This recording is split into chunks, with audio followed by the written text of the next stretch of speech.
పల్నాడు జిల్లా పిడుగురాళ్ల పట్టణంలో పోలీసులు బరితెగించారు. స్థానిక ఇన్స్పెక్టర్ తెలుగుదేశం నాయకులతో చేతులు కలిపారు. అర్ధరాత్రి వైఎస్ఆర్సీపీ కౌన్సిలర్ల ఇళ్లకు వెళ్లి పోలీసులే కిడ్నాప్ చేశారు. ప్లాన్ ప్రకారం మున్సిపల్ వైస్ చైర్మన్ ఎన్నికలు వాయిదా వేయించారు. పిడుగురాళ్ల మున్సిపల్ వైస్ చైర్మన్ ఎన్నిక రెండో రోజు కూడా వాయిదా పడింది.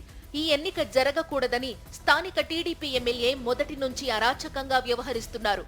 అందులో భాగంగా రాత్రికి రాత్రి వైఎస్ఆర్ కాంగ్రెస్ పార్టీ కౌన్సిలర్లను పోలీసులు కిడ్నాప్ చేశారు.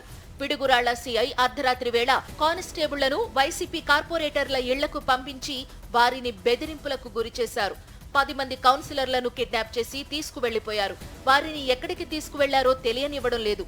పోలీస్ స్టేషన్ కు కాకుండా ఎక్కడో తోటల్లో దాచినట్లు తెలుస్తోంది. మొత్తం వ్యవహారమంతా పిడుగురాళ్ల సీఐ వెంకట్రావు ఆధ్వర్యంలోనే జరిగింది.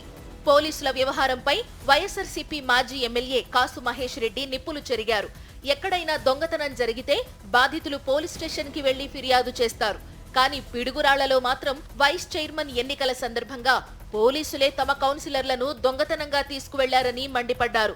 టీడీపీ ఎమ్మెల్యే ఎరపతినేని శ్రీనివాసరావు పోలీసులను అడ్డం పెట్టుకుని తమ కౌన్సిలర్లను కిడ్నాప్ చేయించారని నిప్పులు చెరిగారు. పోలీసులు ఎరపతినేని తొత్తుల్లా మారారని ఆగ్రహం వ్యక్తం చేశారు. ఇప్పుడు హానెస్ట్ ఆఫీసరు లేదు ఆత్మాభిమానం కలిగినోడు ఇట్లాంటి చిల్లర పనులు చేయడు కదా. తప్పులు చేసేవాళ్ళు ఇంకా ఊబిలో దిగిపోతున్నాడు. తప్పకుండా అతనికి రేపు కఠినమైన శిక్షలు ఉంటాయి. ఏదో వదిలేస్తాం అనుకోమాకండి. గత ఇంతకుముందు ఇలా ఉన్నింది జగన్మోహన్ రెడ్డి గారు. ఈసారి అలా ఉండడు. ఈసారి 5 ఏళ్లు చెప్పే ఆఫీసర్స్ కూడా రేపు అధికారం వచ్చిన తర్వాత వదిలే ప్రసక్తే ఉండదు. వాళ్ళ మీద ఎంక్వైరీలు ఉంటాయి. వాళ్ళని డిస్మిస్ చేసే స్థాయికి కూడా పోతుంది రేపు. మరోవైపు పిడుగురాళ్ల మున్సిపల్ కార్యాలయం వద్ద తెలుగుదేశం గూండాలు భారీ స్థాయిలో మోహరించారు.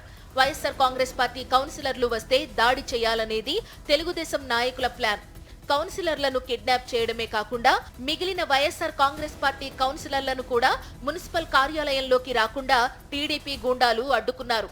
దీంతో రెండో రోజు కూడా వైస్ చైర్మన్ ఎన్నిక వాయిదా పడింది. కోరం లేకపోవడంతో ఎన్నికను వాయిదా వేస్తున్నట్లు అధికారులు ప్రకటించారు.